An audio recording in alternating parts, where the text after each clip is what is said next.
चलिए हम पढ़ने वाले हैं प्रश्नावली 8.3 के प्रश्नों के बारे में। इसमें जो एक कोण दिए गए हैं, कह रहा है कि निम्न का मान ज्ञात कीजिए।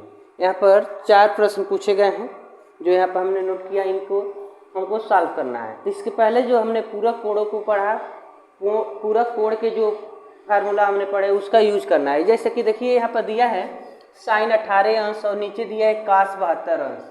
अगर इन दोनों कोणों को जोड़ लें तो 90 के बराबर हो जाएगा, यानी 18 और 72 को जोड़ेंगे तो 90 हो जाएगा। तो पूरक कोण कहते किसे हैं? तो पूरक कोण मतलब ऐसे दो कोण का योग जो 90 के बराबर हो, उसी को पूरक कहते हैं। तो यहाँ पर 72 और 18 को जोड़ेंगे तो 90 हो जा रहा है। तो हम ऐसा कर लेंगे कि साइन या कास को दोनों में से किसी एक को चेंज करेंगे, या तो साइन कास बन जाए या कास साइन बन जाए। तो हमने पूरक कोणों का एक फार्मूला पढ़ा था कि sine 90 minus theta equal to cos theta होता है, या cos 90 minus theta equal to sine theta होता है। तो अगर यहाँ हम नोट कर दें, साइन को ऐसे रहने देते हैं साइन 18 और नीचे कास की जगह पर लिख दे कास 90 माइनस, यानी 90 माइनस यानी 72 हमको चाहिए। अगर 90 में हम ऊपर वाला नंबर को माइनस कर दें, यानी 90 में 18 को माइनस कर दें तो 72 बच जाएगा।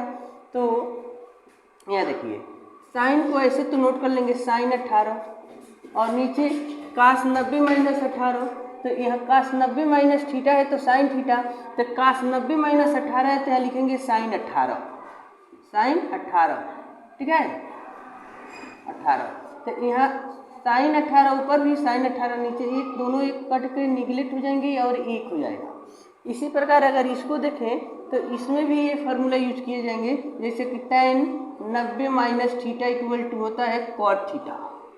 तो यहाँ पर दिया है tan 26 और tan 64 और 26 को जोड़ लेंगे तो 90 के बराबर हो जाएगा। ये दोनों एक दूसरे के पूरक कोण है। तो अगर हम इसको तोड़ दें चाहे इसको तोड़ दें, किसी एक को तो इसके फॉर्म में लिखना है। अगर लिख देते हैं tan 90 माइनस, अब देखो tan को बदलने जा रहे हैं, यानी 26 के साथ हमने 90 लिख दिया, तो 90 में हम कितना माइनस कर दें कि 26 बचे। तो देखिए यह जो कोण दिया है 64, इसको माइनस कर देंगे और नीचे जैसे वैसे नोट कर लेंगे cot 64। अब देखो 90 में 64 को माइनस कर देंगे तो हमको 26 मिल जाएगा। तो यहाँ कर है कि tan 90 माइनस 64, क्या देखें tan 90 minus theta equal to cot theta. तो अगर यहाँ पर 64 होता तो हम काट 64 लिख देते हैं। तो यहाँ पर है tan 90 माइनस 64, यहाँ लिख देंगे कॉट 64, नीचे कॉट 64 है ये है, तो दोनों कट के एक हो गया।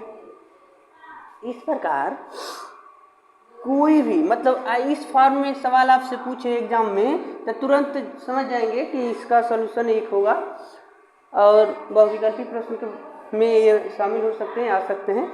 यहाँ पर देखिए 48 और 42 है, साइन और कास अनुपात दिए गए हैं, तो 48 और 42 को जोड़ लेंगे तो 90 के बराबर हो जाएगा। तो इसलिए किसी एक को इसमें चेंज करना है हमको। चलो इसको चेंज करते हैं। तो हम लिखते हैं कास 90 माइनस, अब देखो यहाँ पर 48 है और हम चाहते हैं कि 90 माइनस के पदों में चेंज हो जाए। तो 90 में कितना घटा दे कि 48 बचेगा। तो देखो यही नंबर 42 अगर यहाँ माइनस कर दें, 90 में 42 माइनस कर देंगे तो 48 बच जाएगा। तो माइनस साइन 42, अब देखो कास 90 माइनस 42, कास 90 माइनस 42 यहाँ है, कास 90 माइनस थीटा साइन थीटा, यह कास 90 माइनस 42 है तो लिख देंगे साइन 42 और माइनस इसको ऐसे नोट कर लीजिए साइन 42। तो दोनों एक जैसा हो गया, लेकिन ये प्लस है माइनस है दोनों कट जाएंगे और इसका सॉल्यूशन 0 मिल जाएगा। ठीक इसी प्रकार देखा जाए तो यहाँ पर देखो 48 यहाँ है, यहाँ 42 था, तो यहाँ पर 31 दे दिया, यहाँ पर 59 दे दिया। ठीक है, तो एक कास नहीं है, एक कोसेक होगा, कोसेक 31। तो इसको अगर चेंज कर देते हैं कोसेक 90 माइनस, अब 59 अगर इसमें माइनस कर दें, 90 में 59 माइनस कर देंगे तो हमको 31 मिल जाएगा। और इसको ऐसे नोट कर लेंगे सेक 59। तो देखो जैसे यहाँ फार्मूला हम पुनः लिख देते हैं, cosec 90 minus theta equal to sec theta, sec theta. तो यहाँ पर सेक थीटा, थीटा की जगह पर है 59, तो कोसेक 90 माइनस थीटा को लिख देंगे सेक थीटा, थीटा नहीं लिखेंगे, 59 है तो 59 लिख देंगे, और माइनस यहाँ से 59 है तो सेक 59 लिखेंगे। दोनों एक दूसरे के जैसन है, लेकिन ये प्लस में माइनस में तो एक निगलेक्ट हो जाएगा और इनका सॉल्यूशन 0 आ जाएगी। ठीक है, तो इस प्रकार का अगर प्रश्न पूछे तो आपको मैच कराना है कि ये दोनों कोण का योग अगर 90 के बराबर है तो आप इन फार्मूला यानी पूरक कोणों का त्रिकोणमितीय अनुपात का प्रयोग कर देंगे। अगर दोनों का योग 90 के बराबर नहीं होगा तब इनका प्रयोग हम नहीं कर सकते हैं। ठीक है, अब देखेंगे इसका दूसरा प्रश्न क्या कहता है। दूसरा प्रश्न में देखते हैं,